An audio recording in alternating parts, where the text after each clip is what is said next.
with the prices of food and prices of gas, we're seeing a higher demand for our food pantry.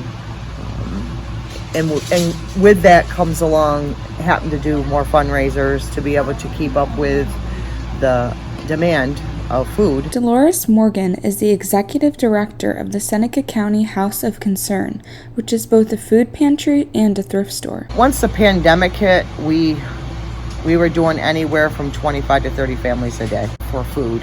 As inflationary pressures have increased since COVID and supply chain disruptions, the food pantry is seeing more people than ever come in for food.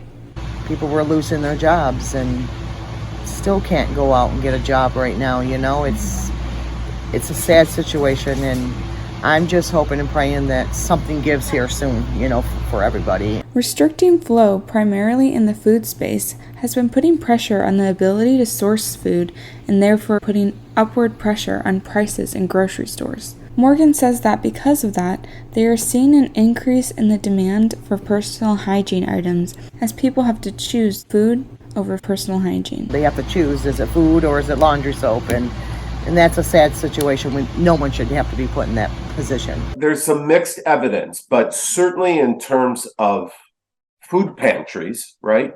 For households on a fixed income with limited savings, the dollar of what they can purchase goes down, then it's going to put upward pressure on sourcing food from alternative sources. Todd Schmidt is a professor in applied economics and management at Cornell University. He says that there are ways to combat these changes in prices by buying off-brand food items and shifting towards alternative retailers. For the consumer out there, thinking about opportunities for substitution effects where possible can help, ameliorate those budget constraints. And in areas where maybe there's more, sort of non-staple food products, there's ways to shift your diet in the face of increasing prices. There's way to shift sources of products and alternative retailers. In some ways, it looks we've sort of are at a peak, but again, it depends on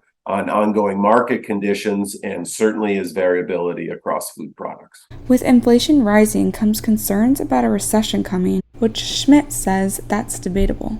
I think we've seen, the shift to more discount stores or private label products. In the absence of the ability to do that, I would see upward pressures on food pantries for sure. Even though Morgan sees a recession coming and is nervous for that, she says the pantry is going to be okay. Am I nervous about that? Yes. But are we going to be okay? Yes, we are going to be okay. And I'm going to be here and I'm going to help whoever is in need. There's no shame to come and ask for help. For FingerLakes1.com, Megan Hatch.